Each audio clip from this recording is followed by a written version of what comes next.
ವೀಕ್ಷಕರೇ, ಸುತ್ತಮುತ್ತ ಯೂಟ್ಯೂಬ್ ಚಾನಲ್ಗೆ ಸ್ವಾಗತ ಸುಸ್ವಾಗತ. ನಾವು ಇಂದು ಸರಕು ಮತ್ತು ಸೇವಾ ತೆರಿಗೆ ಅಥವಾ GST ಬಗ್ಗೆ ಮಾತಾಡ್ತಿದ್ದೇವೆ.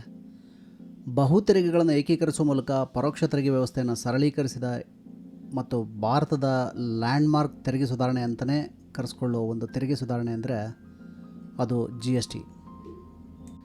ಈ ವಿಡಿಯೋ ಮೂಲಕ GST ರಚನೆ, CGST, SGST, IGST ಅಂತ ಪ್ರಕಾರಗಳಿಂದ ಹಿಡಿದು ನೀವು ಪಾವತಿಸುವ ಬೆಲೆ ಮತ್ತು ಒಟ್ಟಾರೆ ಆರ್ಥಿಕತೆಯ ಮೇಲೆ ಅದು ಹೇಗೆ ಪರಿಣಾಮ ಬೀರುತ್ತೆ ಎಂಬುದರ ಮೂಲಭೂತ ಅಂಶಗಳನ್ನು ವಿವರಿಸುವುದರ ಮೂಲಕ ಭಾರತದ ತೆರಿಗೆ ವ್ಯವಸ್ಥೆಯ ನಿರ್ಣಾಯಕ ಭಾಗವನ್ನು ಅರ್ಥ ಮಾಡಿಕೊಳ್ಳೋಕ್ಕೆ ನಿಮಗೆ ಸುಲಭವಾದ ಉದಾಹರಣೆಗಳು ಮತ್ತು ಸ್ಪಷ್ಟ ವಿವರಣೆಗಳೊಂದಿಗೆ GST ಪರಿಕಲ್ಪನೆಗಳನ್ನು ಸರಳೀಕರಿಸೋದಕ್ಕೆ ಪ್ರಯತ್ನ ಮಾಡ್ತೇನೆ. ಇದಕ್ಕೂ ಮೊದಲು ನೀವು ನಮ್ಮ ಸುತ್ತಮುತ್ತ ಯೂಟ್ಯೂಬ್ ಚಾನಲ್ಗೆ ಸಬ್ಸ್ಕ್ರೈಬ್ ಮಾಡದೆ ಹೋದರೆ ಸಬ್ಸ್ಕ್ರೈಬ್ ಆಗಿ, ಮತ್ತು ನಿಮಗೆ ಈ ವಿಡಿಯೋ ಇಷ್ಟ ಆದಲ್ಲಿ ನೀವು ಲೈಕ್ ಮಾಡೋದನ್ನು ಮರಿಬೇಡಿ. ವೀಕ್ಷಕರೇ, ತೆರಿಗೆ ಸರ್ಕಾರದ ಹಕ್ಕು. ಸರ್ಕಾರಕ್ಕೆ ಮುಖ್ಯ ಮೂಲ ಎಂದರೆ ಅದು ತೆರಿಗೆನೇ. ಇಲ್ಲಿ ಎರಡು ರೀತಿಯ ತೆರಿಗೆಗಳಿದ್ದಾವೆ. ಒಂದು ನೇರ ತೆರಿಗೆ ಮತ್ತು ಪರೋಕ್ಷ ತೆರಿಗೆ. 2017 ಜುಲೈ 1ಕ್ಕಿಂತ ಮುಂಚೆ ಹಲವು ರೀತಿಯ ಪರೋಕ್ಷ ತೆರಿಗೆಗಳಿದ್ವು. ಕಸ್ಟಮ್ ಸುಂಕ ಇತ್ತು, ನಂತರ ಅಬಕಾರಿ ಸುಂಕ, ಸೇವಾ ತೆರಿಗೆ, ಮಾರಾಟ ತೆರಿಗೆ, ವ್ಯಾಟ್. ಇದರಲ್ಲಿ ವ್ಯಾಟ್ ಬಹಳ ಪ್ರಸಿದ್ಧ ಆಗಿತ್ತು. 17 ವಿಧದ ತೆರಿಗೆಗಳಿದ್ವು. 4ರಿಂದ 5 ವಿಧದ ಪರೋಕ್ಷ ತೆರಿಗೆಗಳಿದ್ವು. ಈ 17 ವಿಧದ ತೆರಿಗೆಗಳನ್ನು ಒಟ್ಟಿಗೆ ವಿಲೀನಗೊಳಿಸಿ ಅದರ ಸ್ಥಳದಲ್ಲಿ GST ಅಂತ ತರಲಾಯಿತು. ಹಾಗಾದರೆ GST ಏನಾಗುತ್ತೆ? ಅದು ಒಂದು ಪರೋಕ್ಷ ತೆರಿಗೆ ಆಗುತ್ತೆ.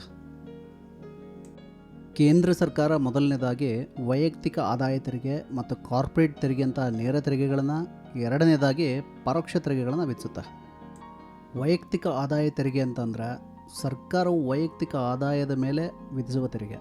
ಇದು ನೇರ ತೆರಿಗೆ, ಅಂದರೆ ತೆರಿಗೆಯನ್ನು ಅವರ ಆಸ್ತಿಯ ಮೇಲೆ ವಿಧಿಸುವ ಬದಲು ವ್ಯಕ್ತಿಯ ಮೇಲೆ ವಿಧಿಸಲಾಗುತ್ತೆ.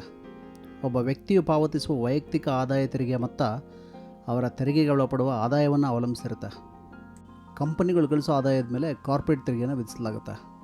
ಇದು ಕಂಪನಿಗಳ ವಿವರವನ್ನು ಅವಲಂಬಿಸಿ 15ರಿಂದ 40% ನಡುವೆ ಬದಲಾಗುತ್ತೆ.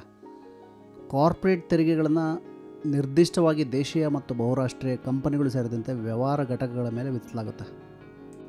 ಪರೋಕ್ಷ ತೆರಿಗೆ ಎಲ್ರಿಗೂ ಒಂದೇ ಆಗಿರುತ್ತೆ ಮತ್ತು ಹೆಚ್ಚಿನ ಸಂದರ್ಭಗಳಲ್ಲಿ ಅದು ಆದಾಯನ ಆಧರಿಸಿರುತ್ತೆ. ಇದರ ಅರ್ಥ ಏನು? ನೀವು ಸ್ವಿಗ್ಗಿನಲ್ಲಿ ₹500 ಮೌಲ್ಯದ ಒಂದು ಫುಡ್ ಆರ್ಡ್ರ್ ಮಾಡ್ತೀರಾ ಅಂತ ಅಂದ್ಕೊಳ್ಳೋಣ. ಈ ₹500 ಮೌಲ್ಯದ ಫುಡ್ ಆರ್ಡ್ರ್ ಮೇಲೆ ನೀವು 5% GST ಪಡಿತೀರಿ. ಈಗ ಅದೇ ಮೊತ್ತ ಮುಖೇಶ್ ಅಂಬಾನಿ ಅಂತ ಬಿಲಿಯನರಿಗೂ ಕೂಡ ಅಪ್ಲೈ ಆಗುತ್ತೆ. ಅವರು ₹500 ಆರ್ಡ್ರ್ ಮಾಡಿದರೆ ಅವರಿಗೂ ಕೂಡ 5%. ನಾನು ₹100 ಚಾಕ್ಲೇಟ್ ಪರ್ಚೇಸ್ ಮಾಡಿದರೆ ಅದಕ್ಕೆ ನಾನು GST ಕಟ್ಟೋ GST ಮತ್ತು ಅಂಬಾನಿ ಕಟ್ಟೋ GST ಎರಡೂ ಕೂಡ ಒಂದೇ ಆಗಿರುತ್ತೆ. ಇದರ ಅರ್ಥ ಏನಂದರೆ ಇಲ್ಲಿ ಆದಾಯದಲ್ಲಿ ಭಾರಿ ವ್ಯತ್ಯಾಸ ಇರ್ಬೋದು, ಆದರೆ ಪರೋಕ್ಷ ತೆರಿಗೆ ಎಲ್ರಿಗೂ ಕೂಡ ಒಂದೇ ಆಗಿರುತ್ತೆ. ಈಗ ಸ್ವಿಗ್ಗಿ ಅಥವಾ ಚಾಕ್ಲೇಟ್ ತಯಾರಿಸೋ ಕಂಪ್ನಿಗೆ ಈ ತೆರಿಗೆ ಆದಾಯವನ್ನು ಆಧರಿಸಿದೆ. ಚಾಕ್ಲೇಟ್ನ ಬೆಲೆ ₹95 ಅಂತ ಭಾವಿಸೋಣ. GST ಪಾವತಿಸಿದ ನಂತರ ಅದು ₹100 ಆಗುತ್ತೆ. ಕಂಪನಿ MRP ₹100 ಆಗಿರುತ್ತೆ. ನೀವು ಕಂಪನಿಗೆ ₹100 ನೀಡಿ ಚಾಕ್ಲೇಟ್ ಖರೀದಿ ಮಾಡ್ತೀರಿ. ಕಂಪನಿ ₹95 ತನ್ನ ಬಳಿ ಇಟ್ಕೊಂಡು ಇನ್ನು ₹5 ಸರ್ಕಾರ ಕಟ್ಟುತ್ತೆ. ನಾವು ಸೇವಿಸೋ ಎಲ್ಲ ವಸ್ತುಗಳು ಅತ್ಯಗತ್ಯವಾಗಿದ್ದರೆ ಅದಕ್ಕೆ ಕಡಿಮೆ GST ಅಗತ್ಯವಿರುತ್ತೆ. ನಾವು ಸೇವಿಸೋ ವಸ್ತುಗಳು ಮದ್ಯ ಅಥವಾ ಸಿಗರೇಟ್ನಂತಹ ಆರೋಗ್ಯಕ್ಕೆ ಹಾನಿ ಮಾಡ್ತಕ್ಕಂಥ ವಸ್ತುಗಳಾಗಿದ್ದರೆ ಅವುಗಳಿಗೆ GST ಜಾಸ್ತಿ ಕಟ್ಟೋ ಅವಶ್ಯಕತೆ ಇರುತ್ತೆ. ಅಂದರೆ ಇಲ್ಲಿರೋ ಕಲ್ಪನೆ ಭಾಳ ಸರಳ. ನಾವು ಹೆಚ್ಚು ಐಷಾರಾಮಿ ಜೀವನವನ್ನು ನಡೆಸೋದಕ್ಕೆ ಪ್ರಯತ್ನ ಮಾಡಿದರೆ ಹೆಚ್ಚು GSTಯನ್ನು ಪೇ ಮಾಡಬೇಕಾಗುತ್ತೆ. ಇಲ್ಲಿ ನಮ್ಮ ಬಳಕೆಗಳಿಗೆ ಅನುಗುಣವಾಗಿ ಸರ್ಕಾರ ನಮಗೆ 5ರಿಂದ 28%ವರೆಗೂ GSTಯನ್ನು ವಿಧಿಸುತ್ತೆ. ನಮಗೆ ಬಹಳ ಅವಶ್ಯಕತೆ ಇರೋ ವಸ್ತುಗಳ ಮೇಲೆ ಸರ್ಕಾರ GST ವಿಧಿಸೋದಿಲ್ಲ. ಉದಾಹರಣೆಗೆ ತರಕಾರಿಗಳು, ನಾವು ಖರೀದಿಸೋ ಮೊಟ್ಟೆಗಳು ಮತ್ತು ದಿನಪತ್ರಿಕೆಗಳು, ಇವುಗಳ ಮೇಲೆ GST ಇರೋದಿಲ್ಲ. ಉದಾಹರಣೆಗೆ ಆಹಾರ, ಐಸ್ ಕ್ರೀಮ್, ರೆಸ್ಟೋರೆಂಟ್, ಭೋಜನದಂತಹ ಎಲ್ಲ ಅಗತ್ಯ ವಸ್ತುಗಳ ಮೇಲೆ ಸರ್ಕಾರ ನಮಗೆ 5% GST ವಿಧಿಸುತ್ತೆ. ಹೋಟೆಲ್ಗಳ ವಿಷಯದಲ್ಲಿ ನೀವು ಇದನ್ನು ನೋಡ್ಬೋದು.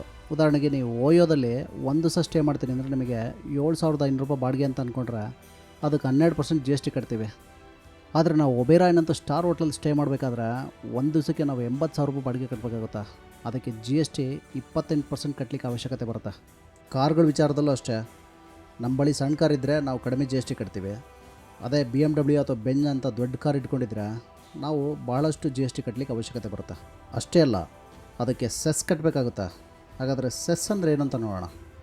ಸರಳವಾಗಿ ಹೇಳಬೇಕು ಅಂತಂದರೆ ಸೆಸ್ ಅನ್ನೋದು ಸರ್ಕಾರಗಳು ಹಣವನ್ನು ಸಂಗ್ರಹಿಸೋದಕ್ಕೆ ವಿಧಿಸೋ ಒಂದು ತೆರಿಗೆ. ಸರ್ಕಾರ ಒಂದು ನಿರ್ದಿಷ್ಟ ಉದ್ದೇಶಕ್ಕಾಗಿ ಮಾತ್ರ ಸೆಸ್ನ ಬಳಕೆ ಮಾಡ್ಕೊಳುತ್ತೆ. ಇದಕ್ಕೆ ಒಂದು ಕಾನೂನೇ ಇದೆ. ಉದಾಹರಣೆಗೆ ರಸ್ತೆ ಮತ್ತು ಮೂಲಸೌಕರ್ಯ ಸೆಸ್. ಹೆಸರೇ ಇದು ಹೇಳುವಂತೆ ಈ ರೀತಿಯ ಸೆಸ್ನ ದೇಶದ ವಿವಿಧ ಭಾಗಗಳಲ್ಲಿ ರಸ್ತೆ ಮತ್ತು ಮೂಲಸೌಕರ್ಯವನ್ನು ಅಭಿವೃದ್ಧಿ ಮಾಡೋದಕ್ಕೆ ಸರ್ಕಾರ ಯೂಸ್ ಮಾಡ್ಕೊಳುತ್ತೆ. ಹೆಲ್ತ್ ಆ್ಯಂಡ್ ಎಜುಕೇಷನ್ ಸೆಸ್, ಇದನ್ನು ಎಲ್ಲ ತೆರಿಗೆದಾರರ ಮೇಲೆ ವಿಧಿಸಲಾಗುತ್ತೆ. ಇದನ್ನು ನಾವು ಡೈರೆಕ್ಟ್ ಟ್ಯಾಕ್ಸ್ ಅಂತಲೇ ಹೇಳ್ಬೋದು.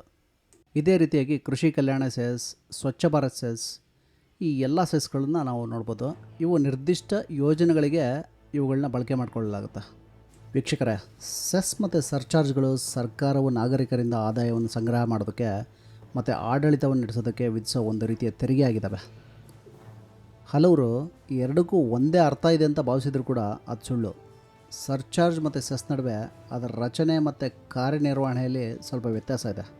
ಸರ್ಚಾರ್ಜ್ ಅಂತ ಅಂದರೆ ಸಮಾಜದ ಅಭಿವೃದ್ಧಿ ಯೋಜನೆಗಳಿಗೆ ಹಣಕಾಸು ಒದಗಿಸೋದಕ್ಕೆ ಅತಿ ಶ್ರೀಮಂತರ ಮೇಲೆ ವಿಧಿಸಲಾದ ಒಂದು ಪ್ರಗತಿಪರ ತೆರಿಗೆ.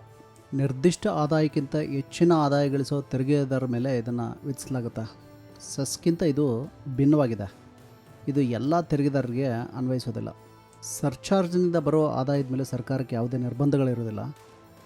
ಅವರು ಬಯಸಿದ ಯಾವುದೇ ಕಾರಣಕ್ಕೂ ಕೂಡ ಇದನ್ನು ಬಳಸ್ಕೋಬೋದು. ಸರ್ಚಾರ್ಜ್ನ ಒಂದು ಯೂನಿಕ್ನೆಸ್ ಏನಂತಂದರೆ ಇದನ್ನು ಒಟ್ಟು ಆದಾಯದ ಮೇಲೆ ವಿಧಿಸೋದಿಲ್ಲ, ಇದನ್ನು ಒಟ್ಟು ಕಟ್ಟೋ ತೆರಿಗೆ ಮೇಲೆ ವಿಧಿಸ್ತಾರೆ. ಉದಾಹರಣೆಗೆ ಒಬ್ಬ ವ್ಯಕ್ತಿ ವಾರ್ಷಿಕವಾಗಿ 60 ಲಕ್ಷ ಗಳಿಸ್ತಾನೆ ಅಂತಂದರೆ ಆ ವ್ಯಕ್ತಿ 15 ಲಕ್ಷ ಟ್ಯಾಕ್ಸ್ ಕಟ್ತಾ ಇದ್ದಾನೆ ಅಂತಂದರೆ ಅವನಿಗೆ 60 ಲಕ್ಷಕ್ಕೆ ಸರ್ಚಾರ್ಜ್ ಹಾಕೋದಿಲ್ಲ, ಬದಲಾಗಿ 15 ಲಕ್ಷಕ್ಕೆ ಮಾತ್ರ ಸರ್ಚಾರ್ಜನ್ನು ಹಾಕಲಿಕ್ಕಾಗುತ್ತೆ. ಸರ್ಚಾರ್ಜ್ ವಿಧಿಸೋದಕ್ಕೆ ಕಂಡೀಷನ್ ಏನು ಅಂತಂದರೆ ಒಬ್ಬ ವ್ಯಕ್ತಿಯ ನೆಟ್ ಇನ್ಕಮ್ 50 ಲಕ್ಷ ಇರಬೇಕು, ಅಥವಾ ಕಂಪನಿ ನೆಟ್ ಇನ್ಕಮ್ ಒಂದು ವರ್ಷಕ್ಕೆ 1 ಕೋಟಿ ಇರಬೇಕಾಗುತ್ತೆ. ಹಾಗಿದ್ದರೆ ಮಾತ್ರ ಸರ್ಚಾರ್ಜ್ನ ಹಾಕ್ಬೋದು. ಶಿಕ್ಷಕರೇ, ಸೆಸ್ ಮತ್ತು ಸರ್ಚಾರ್ಜ್ಗಳು ಕೇಂದ್ರ ಸರ್ಕಾರ ತನ್ನ ಸಂಪನ್ಮೂಲಗಳನ್ನು ಡೆವಲಪ್ ಮಾಡೋದಕ್ಕೆ ಮತ್ತು ಈ ಕಲ್ಯಾಣ ಅಭಿವೃದ್ಧಿ ಕಾರ್ಯಗಳನ್ನು ಕೈಗೊಳ್ಳೋದಕ್ಕೆ ವಿಧಿಸೋ ತೆರಿಗೆಯ ವಿಧಗಳಾಗಿದ್ದಾವೆ. ನೀವು ಸ್ಮಾಲ್ ಬಿಸ್ನೆಸ್ ಮ್ಯಾನ್ ಆಗಿದ್ದರೆ, ಫ್ರೀಲ್ಯಾನ್ಸರ್ ಆಗಿದ್ದರೆ, ನೀವು ಒಂದು ವರ್ಷದಲ್ಲಿ 20 ಲಕ್ಷಗಳಿಗಿಂತ ಹೆಚ್ಚು ಸಂಪಾದನೆ ಮಾಡ್ತಾಯಿದ್ರೆ ನೀವು GST ಪಾವತಿ ಮಾಡೋದು ಕಡ್ಡಾಯ ಆಗುತ್ತೆ. ಸ್ವಂತ ಜೇಬಿನಿಂದ GST ಕಟ್ಟೋ ಅವಶ್ಯಕತೆ ಇಲ್ಲ. 18,000 ರೂಪಾಯಿ GST ಸರ್ಕಾರ ಕಟ್ಟಬೇಕಾಗುತ್ತೆ. ಸರ್ಕಾರ ಹೇಳುತ್ತೆ ನೀವು ಹಣ ಪಡಿತೀರೋ ಏನಿಲ್ವೋ ಗ್ರಾಹಕರಿಂದ, ಆದರೆ GSTನ ನೀವು ಪ್ರತಿ ತಿಂಗಳು 20ನೇ ತಾರೀಕು ಠೇವಣಿ ಮಾಡಲೇಬೇಕು ಅಂತ ಹೇಳುತ್ತೆ. ಇಲ್ಲಿ ನಿಮಗೊಂದು ಪ್ರಶ್ನೆ ಬರ್ಬೋದು. ಇವಾಗ ಒಬ್ಬ ವ್ಯಾಪಾರಿ ಆತನ ಕಸ್ಟಮರ್ಸ್ಗಳಿಗೆ ಕ್ರೆಡಿಟ್ ಕೊಟ್ಟಿರ್ತಾನೆ, ಅದು ತಿಂಗಳನ್ಗಟ್ಟಲೆ ವಾಪಸ್ ಬರೋದಿಲ್ಲ. ಹಾಗಿದ್ರೆ ಆತ ಪ್ರತಿ ತಿಂಗಳು 20ನೇ ತಾರೀಕು GST ಎಲ್ಲಿಂದ ಕಟ್ತಾನೆ ಗೌರ್ಮೆಂಟ್ಗೆ? ಇದಕ್ಕೆ ಗೌರ್ಮೆಂಟ್ ಹೇಳುತ್ತೆ ನಾನು ನಿನಗೆ ಇನ್ಪುಟ್ ಟ್ಯಾಕ್ಸ್ ಕ್ರೆಡಿಟ್ ವಾಪಸ್ ಕೊಡ್ತೀನಿ ಅಂತ. ಇವಾಗ ನಾನು ನಿಮಗೆ ಸಿಂಪಲ್ ಎಕ್ಸಾಂಪಲ್ ಕೊಡ್ತೇನೆ. ಬೆಂಗಳೂರಲ್ಲಿ ಒಬ್ಬ ಸಮೋಸ ತಯಾರು ಮಾಡ್ತಾನೆ ಅಂತ ಅಂದ್ಕೊಳ್ಳೋಣ. ಆ ಸಮೋಸ ತಯಾರು ಮಾಡೋ ವ್ಯಾಪಾರಿ ಆತನಿಗೆ ಬೇಕಾಗಿರೋ ಐಟಮ್ಸ್ ಅಂದರೆ ಮೈದಾ ಇರ್ಬೋದು, ಎಣ್ಣೆ ಇರ್ಬೋದು, ಈರುಳ್ಳಿ ಇರ್ಬೋದು, ಅದಕ್ಕೆ ಬೇಕಾಗಿರೋ ವೆಜಿಟೇಬಲ್ಸ್ ಇರ್ಬೋದು, ಮತ್ತು ಸ್ಪೈಸೀಸ್ ಇರ್ಬೋದು, ಇವುಗಳನ್ನ ಬೇರೆ ಬೇರೆ ಮೂಲಗಳಿಂದ ತೊಗೊಂಡಿರ್ತಾನೆ, ಅಂದರೆ ಬೇರೆ ಬೇರೆ ಅಂಗಡಿಗಳಿಂದ ಪರ್ಚೇಸ್ ಮಾಡಿರ್ತಾನೆ. ಅವ್ರು ಏನು ಮಾಡ್ತಾರೆ, GST ಬಿಲ್ಸ್ ಕೊಡ್ತಾರೆ. ಆ GST ಬಿಲ್ಗಳನ್ನ ಆತ ಸರ್ಕಾರಕ್ಕೆ ಸಬ್ಮಿಟ್ ಮಾಡಬೇಕಾಗುತ್ತೆ. ಅದರಿಂದ ಆತ ಇನ್ಪುಟ್ ಟ್ಯಾಕ್ಸ್ ಕ್ರೆಡಿಟನ್ನು ಪಡಿತಾನೆ. ಅಂದರೆ ಇಲ್ಲಿ ಒಬ್ಬ ವ್ಯಾಪಾರಿ ತಾನು ಮಾರಿದ ಸಮೋಸದ ಮೇಲೆ 5% ಕಟ್ಟಬೇಕು, ಜೊತೆಗೆ ಆತ ರಾ ಮೆಟೀರಿಯಲ್ಸ್ ಏನು ಬೈ ಮಾಡಿರ್ತಾನಲ್ಲ ಅದ್ರ ಮೇಲೂ ಕೂಡ ಆತ GST ಕಟ್ಟಬೇಕಾಗುತ್ತೆ. ಈ ಡ್ಯಾಮೇಜಸನ್ನು ತಪ್ಪಿಸ್ಲಿಕ್ಕೋಸ್ಕರನೇ ಇರೋದು ಇನ್ಪುಟ್ ಟ್ಯಾಕ್ಸ್ ಕ್ರೆಡಿಟ್.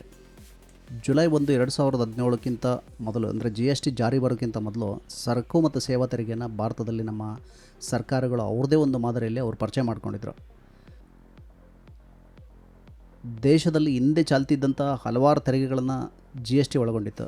ಈಗ ಅವುಗಳನ್ನು ಬೇರೆ ಬೇರೆ ರೀತಿಯಲ್ಲಿ ವರ್ಗೀಕರಣ ಮಾಡಿದ್ದಾರೆ. ಸಪೋಸ್ ನೀವು ನೋಡ್ಬೋದು, ಇವಾಗ CGST, IGST, SGST ಮತ್ತು UTGST. CGST ಕೇಂದ್ರ ಸರಕು ಮತ್ತು ಸೇವಾ ತೆರಿಗೆ. ಇದು ಕೇಂದ್ರ ಸರ್ಕಾರ ವಿಧಿಸುವ ಎಲ್ಲ ತೆರಿಗೆಗಳನ್ನು ಒಳಗೊಂಡಿದೆ. ಅಂದರೆ ಕೇಂದ್ರ ಅಬಕಾರಿ ಸುಂಕ, ಕೇಂದ್ರ ಸರ್ಚಾರ್ಜ್ಗಳು, ಸೆಸ್ಗಳು, ಈ ಹಿಂದೆ ಅನ್ವಯ ಆಗ್ತಿದ್ದ ಈ ಥರ ಕೇಂದ್ರ ಪರೋಕ್ಷ ತೆರಿಗೆಗಳು, ಇದೆಲ್ಲ ಈ CGST ಅಂಡರಲ್ಲಿ ಬರುತ್ತೆ. SGST ರಾಜ್ಯ ಸರಕು ಮತ್ತು ಸೇವಾ ತೆರಿಗೆ. ಇವು ರಾಜ್ಯ ಸರ್ಕಾರ ವಿಧಿಸೋ ಎಲ್ಲ ತೆರಿಗೆಗಳನ್ನು ಒಳಗೊಂಡಿರ್ತವೆ. ಅಂದರೆ ರಾಜ್ಯದ ಪರೋಕ್ಷ ತೆರಿಗೆಗಳು, ಉದಾಹರಣೆಗೆ ವ್ಯಾಟ್ ಇರ್ಬೋದು, ಮಾರಾಟ ತೆರಿಗೆ ಇರ್ಬೋದು, ರಾಜ್ಯ ಸೆಸ್, ಸರ್ಚಾರ್ಜ್ಗಳು ಇತ್ಯಾದಿ. ಅಂದರೆ ಕರ್ನಾಟಕದಲ್ಲಿ ಸಮೋಸ ತಯಾರು ಮಾಡೋ ಒಬ್ಬ ವ್ಯಾಪಾರಿ ಕರ್ನಾಟಕದಲ್ಲೇ ಬೆಳೆಯೋ ಆಲೂಗಡ್ಡೆ, ಕರ್ನಾಟಕದಲ್ಲಿ ತಯಾರಾಗೋ ಎಣ್ಣೆ, ಇಲ್ಲಿಯ ರಾ ಮೆಟೀರಿಯಲ್ಸನ್ನು ಬೈ ಮಾಡಿದರೆ ಆತನಿಗೆ CGST ಮತ್ತು SGST ಬಿಲ್ ಬರುತ್ತೆ. ಅಂದರೆ 18% ಆತನಿಗೆ ಬಿಲ್ ಬಂತು ಅಂತಂದರೆ ಆತ ಏನು ಮಾಡ್ತಾನೆ, 9% ಸೆಂಟ್ರಲ್ ಗೌರ್ಮೆಂಟ್ಗೆ ಮತ್ತು 9% ಸ್ಟೇಟ್ ಗೌರ್ಮೆಂಟಿಗೆ ಕಟ್ತಾನೆ. IGST ಅಂದರೆ integrated goods and service tax. ಇದು ಸರಕು ಮತ್ತು ಸೇವೆಗಳ ಅಂತಾರಾಜ್ಯ ಸಾಗಣೆ ಮೇಲೆ ವಿಧಿಸಲಾದ ಒಂದು ಸಮಗ್ರ ಸರಕು ಮತ್ತು ಸೇವಾ ತೆರಿಗೆ. ಬೆಂಗಳೂರಿನ ಒಬ್ಬ ಸಮೋಸ ವ್ಯಾಪಾರಿ ಕರ್ನಾಟಕದಲ್ಲಿ ಬೆಳೆದಿರೋ ಆಲೂಗಡ್ಡೆ, ಕರ್ನಾಟಕದ ಕೆಲವು ವಸ್ತುಗಳನ್ನ ಯೂಸ್ ಮಾಡಿಕೊಂಡು ಮತ್ತು ಆಂಧ್ರದಿಂದ ಆತ ಎಣ್ಣೆಯನ್ನು ಬೈ ಮಾಡ್ತಾನೆ ಅಂತ ಅಂದರೆ ಆತನಿಗೆ ಆಂಧ್ರದಿಂದ IGST ಬಿಲ್ ಬರುತ್ತೆ. ಇನ್ನು UTGST ಇದು ಯೂನಿಯನ್ ಟೆರಿಟರಿ ಸರ್ವಿಸ್ ಟ್ಯಾಕ್ಸ್, ಅಂದರೆ ನಮ್ಮ ಕೇಂದ್ರಾಡಳಿತ ಪ್ರದೇಶಗಳಿಗೆ ಇದು ಅನ್ವಯ ಆಗುತ್ತೆ. ಇನ್ನು GST ವ್ಯಾಪ್ತಿಗೆ ಬರೆದಿರೋ ಕೆಲವೊಂದು ಸರಕುಗಳಿದ್ದಾವೆ. ಉದಾಹರಣೆಗೆ ಮದ್ಯ ಇರ್ಬೋದು, ಪೆಟ್ರೋಲ್ ಇರ್ಬೋದು, ಡೀಸೆಲ್ ಇರ್ಬೋದು, ಈ ನೈಸರ್ಗಿಕ ಅನಿಲ, ವಿಮಾನ ಇಂಧನ, ಇವೆಲ್ಲ GST ಸರಕುಗಳ ವ್ಯಾಪ್ತಿ ಬರೋದಿಲ್ಲ. ಹಾಗೆ ಸೇವೆಗಳ ವ್ಯಾಪ್ತಿಗೂ ಕೂಡ ಕೆಲವೊಂದು ಬರೋದಿಲ್ಲ. ಅದರಲ್ಲಿ ಇವಾಗ ನಾವು ಪಡೆಯೋ ಸಂಬಳ ಅಂದರೆ ಗೌರ್ಮೆಂಟ್ ಕೊಡೋ ಸಂಬಳ ಇರ್ಬೋದು, ಎಲೆಕ್ಟ್ರಿಸಿಟಿ ಇರ್ಬೋದು, ಇವೆಲ್ಲ ಸೇವೆಗಳ ವ್ಯಾಪ್ತಿ ಬರೋದಿಲ್ಲ. ಹಾಗೆ ರಾಜ್ಯ ಸರ್ಕಾರಗಳು ಕೆಲವೊಂದು ಪದಾರ್ಥಗಳನ್ನು ಈ GST ವ್ಯಾಪ್ತಿಯಲ್ಲಿಟ್ಟಿಲ್ಲ. ಉದಾಹರಣೆಗೆ ಲಿಕ್ಕರ್ ಇರ್ಬೋದು, ಪೆಟ್ರೋಲ್, ಡೀಸೆಲ್, ಇದೆಲ್ಲ ಈ GST ವ್ಯಾಪ್ತಿಯಲ್ಲಿ ಬರೋದಿಲ್ಲ. ವೀಕ್ಷಕರೇ, GSTಯ ಮುಖ್ಯ ಗುರಿ ಒಂದು ರಾಷ್ಟ್ರ ಒಂದು ತೆರಿಗೆ. ಹಾಗಿದ್ರೆ GSTಯಲ್ಲಿ 3 ವರ್ಗಗಳಿದ್ದಾವೆ. ಯಾಕೆ? ಕಾರಣ ಏನು ಅಂತಂದರೆ, ಭಾರತ ಒಂದು ಫೆಡರಲ್ ದೇಶ, ನಮ್ಮಲ್ಲಿ ಹಲವಾರು ಹಂತಗಳಿದೆ ಮತ್ತು ವ್ಯಾಪಾರ ಮಟ್ಟಗಳಿದ್ದಾವೆ. ಫೆಡರಲ್ ವ್ಯವಸ್ಥೆ ಅಂತಂದರೆ ರಾಜ್ಯ ಸರ್ಕಾರಗಳು ಮತ್ತು ಕೇಂದ್ರ ಸರ್ಕಾರಗಳು ತೆರಿಗೆಗಳನ್ನು ವಿಧಿಸೋದಕ್ಕೆ ಮತ್ತು ಸಂಗ್ರಹಿಸೋದಕ್ಕೆ ಅವ್ರದ್ದೇ ಆದ ಅವಕಾಶಗಳಿದ್ದಾವೆ. ವೀಕ್ಷಿಸಿದ್ದಕ್ಕಾಗಿ ಧನ್ಯವಾದಗಳು.